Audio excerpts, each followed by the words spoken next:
ایک ایسی رات جس رات کے اندر انسانی زندگیوں کے بارے میں بہت اہم فیصلے کیے جائیں گے۔ کون مرے گا اور کون جیے گا، اور کون اس دنیا میں ایک نئی زندگی کی شروعات کرے گا، اور کون اس دنیا کو چھوڑ کر اس دنیا کو الوداع کہے گا، اور کون غریب سے امیر بن جائے گا، اور کس کی زندگی کا زوال شروع ہونے والا ہے، اور کن لوگوں کے نام مردہ لوگوں کی لسٹ میں لکھ دیے جائیں گے۔ پیارے دوستو، آج کی اس معلوماتی ویڈیو میں ہم آپ کو بتائیں گے کہ شب برات کی حقیقت کیا ہے، اس رات میں نامہ اعمال کیوں تبدیل ہوتے ہیں، اور اس رات میں انسانوں کے بارے میں کون کون سے اہم فیصلے کیے جاتے ہیں، اور اگر خدا نخواستہ ہمارا نام بھی مردہ لوگوں کی لسٹ میں لکھ چکا ہو تو ہمیں کیا کرنا چاہیے، اس رات کتنے لوگوں کی مغفرت کی جائے گی، اور اس رات کون سے وہ بدبخت لوگ ہوں گے جن کی مغفرت نہیں کی جاتی، اور حضور صلی اللہ علیہ وآلہ وسلم نے اس رات کون کون سے عمل کرنے کا اشارہ فرمایا، اور بحیثیت مسلمان ہم کو شب برات کس طرح گزارنی چاہیے۔ پیارے دوستو، ان تمام تر سوالات کے جوابات قرآن و حدیث کی روشنی میں آج کی اس ویڈیو میں ہم آپ کو بتائیں گے، اور ویڈیو کے آخر میں تمام امت مسلمہ کے لیے خصوصی دعا بھی کی جائے گی، لہٰذا آپ سے گزارش ہے کہ ہماری اس ویڈیو کو اینڈ تک ضرور دیکھیے گا۔ پیارے دوستو، شعبان المعظم کی 15ویں رات کو شب برات کہا جاتا ہے۔ شب رات کو کہتے ہیں، اور برات کے معنی بری ہونا، چونکہ اس رات مسلمان توبہ کر کے اور اللہ تبارک تعالیٰ کی بارگاہ میں اپنے گناہوں کی معافی طلب کرتے ہیں، اور اللہ تبارک تعالیٰ کی بارگاہ میں اپنے گناہوں کو چھوڑنے کا عہد کرتے ہیں، تو اللہ تبارک تعالیٰ اپنی رحمت کے صدقے بے شمار مسلمانوں کو جہنم سے نجات دیتا ہے، اس لیے اس رات کو شب برات کہتے ہیں۔ رسول اللہ صلی اللہ علیہ وآلہ وسلم نے ایک مثال کے ساتھ ارشاد فرمایا کہ کوئی شخص صحرا کا سفر کر رہا تھا، تو راستے میں وہ سستانے کے لیے کسی درخت کے نیچے سو گیا۔ اس کا کھانے کا سامان اس کی سواری پہ تھا۔ اچانک آنکھ کھلی تو دیکھا کہ سامان نہیں ہے، سواری بھی نہیں ہے۔ وہ دائیں بائیں بھاگا، لیکن اس نے دیکھا کہ سواری کے آثار دکھائی ہی نہیں دیتے، اور صحراؤں میں سواری کا اور سامان خوردونوش کا ختم ہو جانا سیدھی سیدھی موت ہوتی ہے۔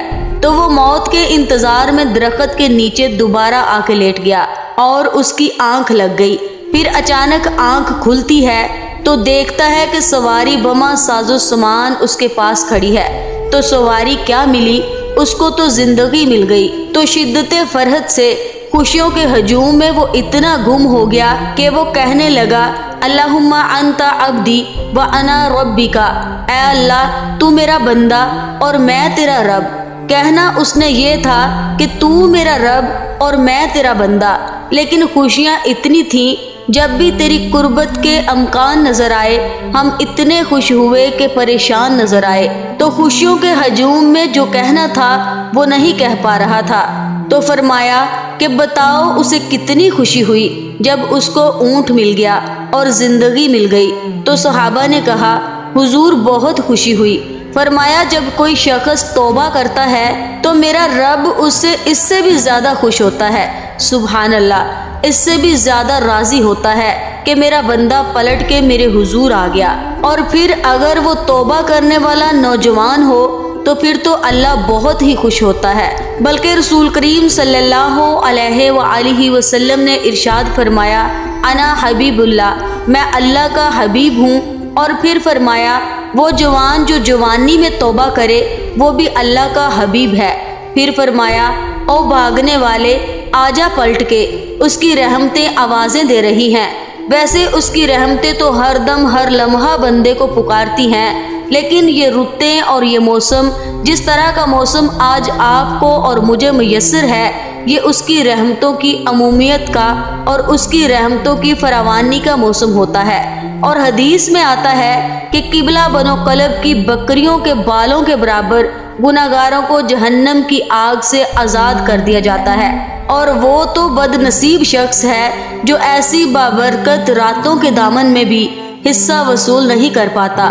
حضرت عطا بن یسار رضی اللہ تعالی عنہ فرماتے ہیں کہ لیلۃ القدر کے بعد شعبان کی 15ویں رات سب سے افضل رات ہے۔ پیارے دوستو، آپ کو بتاتے چلیں کہ شب برات اللہ تعالیٰ نے فرشتوں کے لیے عید کا دن مقرر کیا ہے۔ جس طرح کہ اللہ تبارک تعالیٰ نے زمین پر رہنے والے انسانوں کو 2 عیدیں عطا فرمائیں، اسی طرح اللہ تبارک تعالیٰ نے آسمان والوں کے لیے بھی 2 عیدیں مقرر کر رکھی ہیں، ایک شب برات اور دوسری شب قدر۔ انسان چونکہ یہ دونوں عیدیں دن میں مناتے ہیں، جبکہ فرشتے یہ دونوں عیدیں رات کو مناتے ہیں۔ اللہ تبارک تعالیٰ نے ان دونوں راتوں کو فرشتوں کے لیے عید اس لیے مقرر کیا کیونکہ انسان رات کو سو جاتا ہے، جبکہ فرشتے رات کو سوتے نہیں، وہ ہر وقت اللہ تبارک تعالیٰ کی عبادت میں مصروف رہتے ہیں۔ پیارے دوستو، شب برات کے متعلق اللہ تبارک تعالیٰ قرآن پاک میں ارشاد فرماتا ہے، قسم ہے اس روشن کتاب کی، بے شک ہم نے اسے برکت والی رات میں اتارا اور بے شک ہم ڈر سنانے والے ہیں۔ اس میں بانٹ دیا جاتا ہے ہر حکمت والا کام۔ اس آیات کریمہ کی تفسیر میں مفسرین کچھ یوں لکھتے ہیں کہ اس شب سے مراد شب قدر یا شب برات ہے، اور حضرت اکرمہ رضی اللہ تعالی عنہ اور دیگر مفسرین بیان کرتے ہیں کہ لیلۃ القدر سے مراد شب برات ہے۔ پیارے دوستو، اس رات کے اندر ان تمام لوگوں کی فہرست تیار کی جاتی ہے جو اس دنیا کے اندر زندہ رہنے والے ہوں گے، اور جو اس سال کے اندر مرنے والے ہوں گے، اور جو حج کرنے والے ہوں گے۔ ان تمام لوگوں کے نام اس فہرست کے اندر لکھے جاتے ہیں۔ اس فہرست میں درج ہونے والے ہر حکم کی تعمیل میں ذرا برابر بھی کمی نہیں کی جاتی۔ حضرت عائشہ صدیقہ رضی اللہ تعالی عنہا بیان کرتی ہیں کہ رسول کریم صلی اللہ علیہ وآلہ وسلم نے ارشاد فرمایا، کیا تم جانتی ہو کہ شعبان کی 15ویں شب میں کیا ہوتا ہے؟ تو حضرت عائشہ صدیقہ رضی اللہ تعالی عنہا نے عرض کیا، یا رسول اللہ صلی اللہ علیہ وآلہ وسلم، آپ ہی ارشاد فرما دیجئے۔ تو نبی کریم صلی اللہ علیہ وآلہ وسلم نے ارشاد فرمایا کہ آئندہ سال میں جتنے بھی پیدا ہونے والے ہوتے ہیں وہ اس رات میں لکھ دیے جاتے ہیں، اور جتنے لوگ آئندہ سال میں مرنے والے ہوتے ہیں وہ بھی اس رات میں لکھ دیے جاتے ہیں، اور اس رات میں لوگوں کے سال بھر کے اعمال اٹھائے جاتے ہیں، اور اس رات میں لوگوں کا رزق مقرر کیا جاتا ہے اور رزق اتارا جاتا ہے۔ حضرت عطا بن یسار رضی اللہ تعالی عنہ بیان فرماتے ہیں کہ شعبان کی 15ویں رات اللہ تبارک تعالی ملک الموت کو ایک فرشت دے کر حکم فرماتا ہے کہ جن جن لوگوں کے نام اس فرشت میں لکھے ہیں ان کی روحوں کو آئندہ سال مقررہ وقتوں پر قبض کرنا۔ پیارے دوستو، اس رات میں لوگوں کی زندگی اور موت کا فیصلہ ہو چکا ہوتا ہے، جبکہ ہم لوگوں کے حالات تو یہ ہوتے ہیں کہ وہ اپنی دنیا میں مگن ہوتے ہیں۔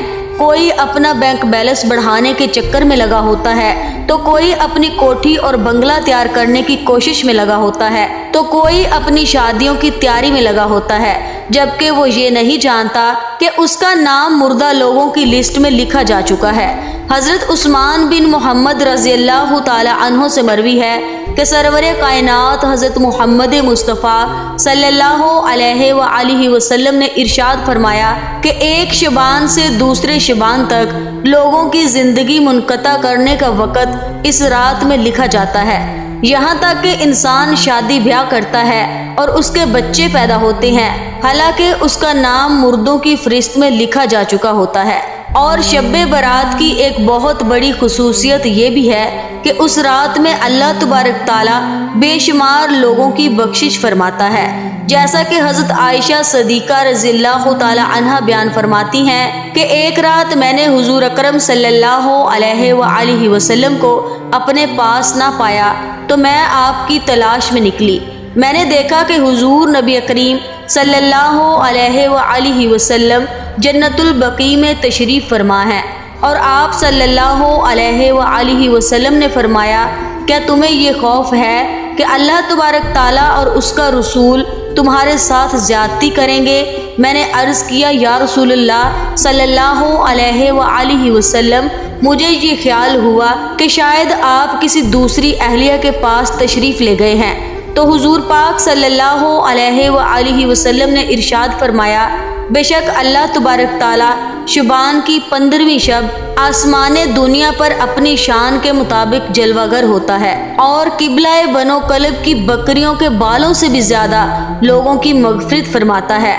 حضرت ابو بکر صدیق رضی اللہ تعالی عنہ روایت کرتے ہیں کہ حضور اکرم صلی اللہ علیہ وآلہ وسلم نے ارشاد فرمایا کہ شبان کی 15ویں شب میں اللہ تبارک تعالیٰ آسمان دنیا پر اپنی شان کے مطابق جلوہ گر ہوتا ہے، اور اس شب میں ہر کسی کی مغفرت فرما دیتا ہے سوائے ان لوگوں کے جو شرک کرنے والے ہوں اور بغض رکھنے والے ہوں۔ اور ایک دوسری روایات میں آتا ہے کہ نبی کریم رؤوف رحیم صلی اللہ علیہ وآلہ وسلم نے ارشاد فرمایا کہ اللہ تبارک تعالیٰ شبان کی 15ویں شب میں اپنے رحم و کرم سے تمام مخلوقات کی بخشش فرما دیتا ہے سوائے ان لوگوں کے جو شرک کرنے والے ہوں اور کینہ رکھنے والے ہوں۔ حضرت عبداللہ بن عمر بن عاص رضی اللہ تعالی عنہ سے روایت ہے کہ حضور اکرم صلی اللہ علیہ وآلہ وسلم نے ارشاد فرمایا کہ شبان کی 15ویں رات میں اللہ تبارک تعالیٰ اپنی رحمت سے 2 شخصوں کے علاوہ سب لوگوں کی مغفرت فرما دیتا ہے، ایک وہ شخص جو کینہ رکھنے والا ہو اور دوسرا وہ شخص جو کسی کو ناحق قتل کرنے والا ہو۔ پیارے دوستو، شب برات میں فرشتوں کو بعض امور دیے جاتے ہیں، اور شب برات ایک ایسی رات ہے جس میں اللہ تبارک تعالیٰ مسلمانوں کی مغفرت فرماتا ہے اور دعاؤں کو قبول کرتا ہے، جیسا کہ حضرت عثمان رضی اللہ تعالی عنہ سے روایت ہے کہ حضور اکرم صلی اللہ علیہ وآلہ وسلم نے ارشاد فرمایا، جب شبان کی 15ویں شب آتی ہے تو اللہ تبارک تعالیٰ کی طرف سے یہ اعلان ہوتا ہے کہ ہے کوئی مغفرت طلب کرنے والا اس کے گناہ بخش دوں، کہ ہے کوئی مجھ سے معافی مانگنے والا کہ اسے عطا کر دوں۔ اس وقت اللہ تبارک تعالیٰ سے جو مانگا جائے وہ ملتا ہے، وہ سب کی دعاؤں کو قبول فرماتا ہے سوائے بدکار عورت اور مشرک شخص کے۔ حضرت علی رضی اللہ تعالی عنہ سے روایت ہے کہ غیب بتانے والے آقا و مولا حضرت محمد مصطفیٰ صلی اللہ علیہ وآلہ وسلم نے ارشاد فرمایا، جب شبان کی 15ویں رات آتی ہے تو رات کو قیام کرو اور دن کو روزہ رکھو، کیونکہ غروب آفتاب کے وقت سے ہی اللہ تبارک تعالیٰ کی رحمت آسمان و دنیا پر نازل کی جاتی ہے، اور اللہ تبارک تعالیٰ ارشاد فرماتا ہے کہ ہے کوئی مغفرت طلب کرنے والا کہ میں اس کو بخش دوں، ہے کوئی رزق مانگنے والا کہ میں اس کو رزق دوں، کوئی مصیبت زدہ ہے میں اسے مصیبت سے نجات دوں۔ اور یہ اعلان طلوع فجر تک اللہ تبارک تعالیٰ کی طرف سے ہوتا رہتا ہے۔ پیارے دوستو، حضور اکرم صلی اللہ علیہ وآلہ وسلم نے ارشاد فرمایا کہ شبان میرا مہینہ ہے اور رمضان اللہ تبارک تعالیٰ کا مہینہ ہے۔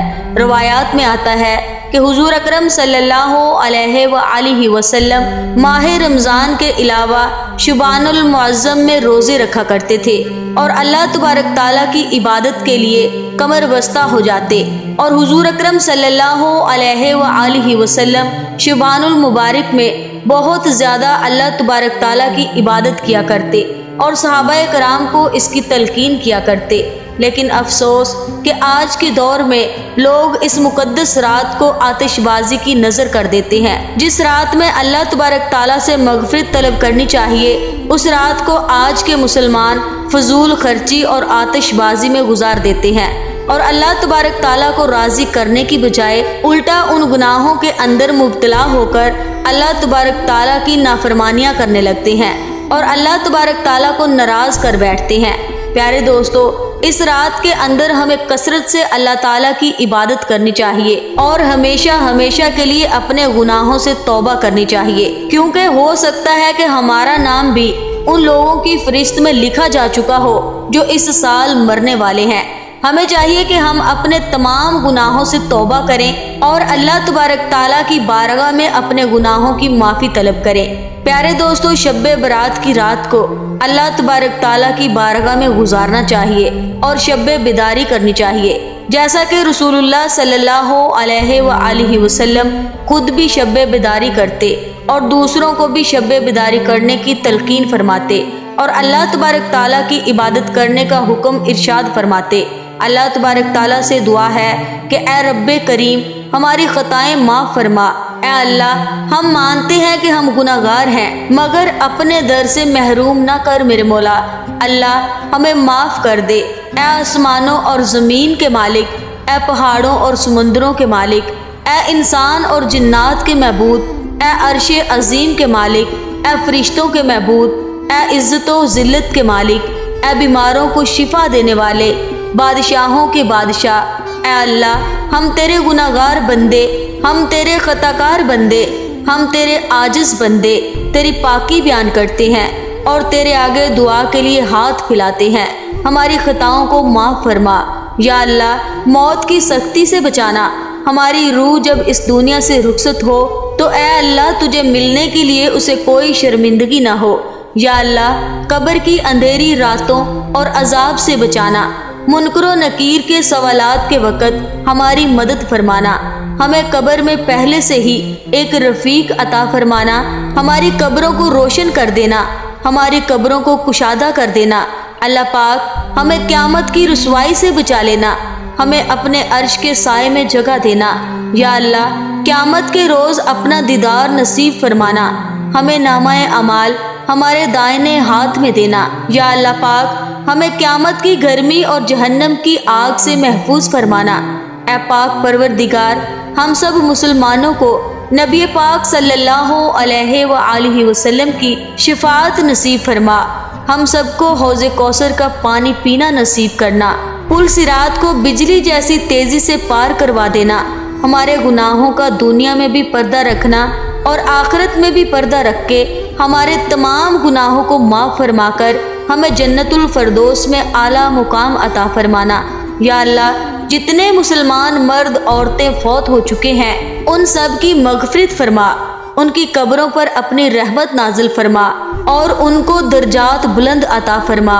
اے اللہ، جو ہمارے مقدر میں نہیں لکھا اس کی کوشش اور تمنا میں ہمیں مبتلا نہ کر، اور جو ہماری تقدیر میں لکھ دیا ہے اسے ہمارے لیے آسان کر دینا۔ یا اللہ، ہماری ان تمام حاجات کو، ہماری تمام دعاؤں کو جو ہمارے لبوں سے ادا ہوئیں یا جو ہمارے دلوں میں ہیں، اپنے حضور شرف قبولیت عطا فرما۔ یا اللہ پاک، جتنے بھی لوگ میرے بہن بھائی اس ویڈیو کو دیکھ رہے ہیں، میرے مولا آج ان سب کو خالی ہاتھ نہ لٹانا، ہماری جھولی کو بھر دینا۔ آمین یا رب العالمین۔